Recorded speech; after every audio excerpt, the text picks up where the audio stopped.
오늘 우리가 읽은 이 본문 속 여호수아는 여리고를 향해 가는 길목 요단강 앞에 서 있습니다. 그 뒤로는 수십만 명의 이스라엘 백성들이 줄지어 있습니다. 그들은 40년 동안 광야 생활을 하였습니다. 출애굽의 감격도 있었고 하나님께서 광야 가운데서 먹이시는 만나의 기적도 경험했습니다. 때로는 물이 없을 때에 또 하나님께서 반석에 터진 물들을 먹이시는 것 또한 경험도 하였습니다. 그러나 아직 가나안 땅에는 들어가 보지 못했습니다. 이제 마지막 장애물 요단강의 앞에서 요단강이 이들을 가로막고 있습니다. 그런데 이 요단강은 그냥 얕은 물줄기가 아닙니다. 오늘 우리가 읽은 이 15절의 말씀을 보시면 요단이 곡식 거두는 시기에는 항상 언덕에 넘쳤더라라고 기록되어 있습니다. 즉 강물이 가장 많이 불어난 시기에 지금 요단강을 건너야 하는 것입니다. 사람의 힘으로는 건널 수 없는 상황에 맞닥뜨린 것입니다.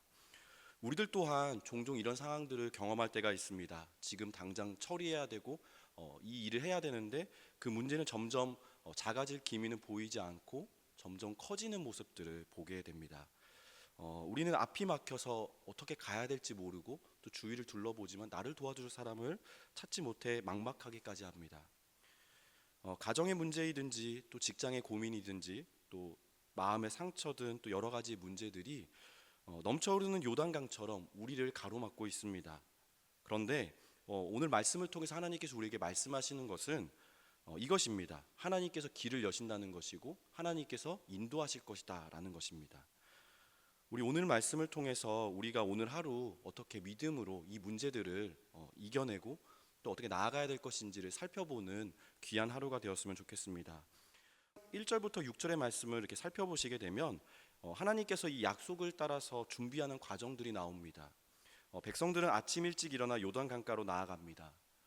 여호수아는 제사장들에게 언약궤를 메고 백성들 앞에서 행해서 나아가라 말씀하였습니다. 언약궤는 단순한 상자가 아닙니다. 그것은 하나님의 임재이고 또 하나님께서 함께 하시겠다라는 약속입니다. 백성들이 언약궤를 따라 나선다는 것은 곧 하나님의 인도하심을 따라가겠다는 결단입니다. 여호수아는 이렇게 말합니다. 5절의 말씀을 보시면 너희는 자신을 성결하게 하라. 여호와께서 내일 너희 가운데서 기이한 일들을 행하시리라. 놀라운 일은 준비된 마음 가운데에 임합니다. 하나님은 우리가 마음을 정결하게 하고 믿음을 준비할 때 역사하십니다. 그리고 7절에서 17절의 말씀을 좀 살펴보시게 되면 믿음으로 발을 내디딜 때 길이 열린다는 것을 오늘 말씀은 이 3장의 내용들은 보여주고 있습니다. 하나님은 여호수아에게 말씀하십니다. 오늘부터 내가 너를 모든 백성 앞에서 크게 하리니 즉 여호수아의 이 리더십을 모세와 같이 사용하시겠다라고 약속하시며 그 모세 때 하나님 그리고 지금 이스라엘 하나님 동일하신 분이고 지금 너와 함께 하겠다 약속하시는 것입니다. 그리고 드디어 요단강을 건너는 순간이 오는데 하나님께서 정하신 방법은 이렇습니다.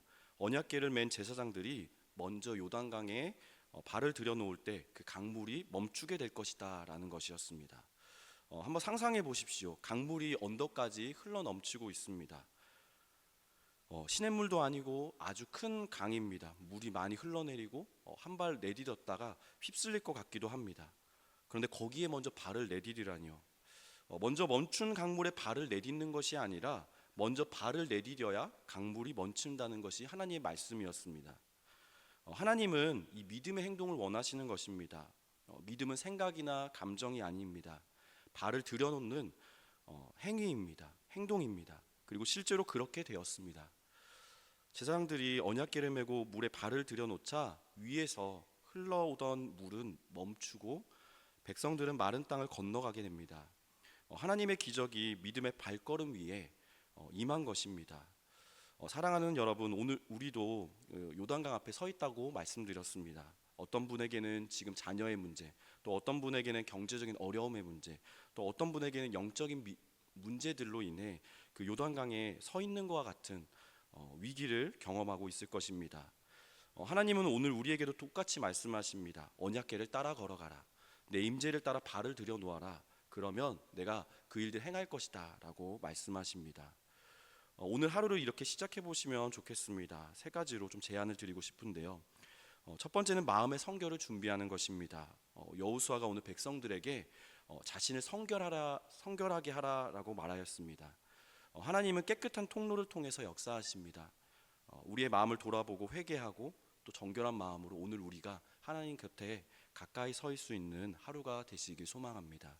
두 번째는 하나님의 임재를 따라 걸어가는 것입니다. 오늘 하루를 시작하며 하나님의 말씀을 읽고 기도하며 오늘 나의 하루를 하나님께 맡기는 것입니다. 그리고 하나님께서 인도하시는 그 방향을 따라서 내 걸음을 내딛는 것입니다. 그리고 세 번째로는 걱정만 하지 않고 우리가 하나님께 맡겼다면 하나님께서 인도하시는 대로 내 걸음을 내딛는 것입니다. 쉽지 않은 것이겠지만 오늘 하나님께서 이스라엘 백성들에게 약속하시고 그대로 행하셨던 것처럼 오늘 우리의 삶의 자리 가운데서도 동일하게 일하실 것입니다. 오늘 이 말씀을 붙들고 우리 삶의 어려운 문제들 또 요단강 앞에 서 있는 것과 같은 위기 가운데에서 주님을 바라보며 또 주님의 말씀 가운데 붙들고 나아갈 수 있는 저와 여러분 되기 원합니다. 기도하시겠습니다.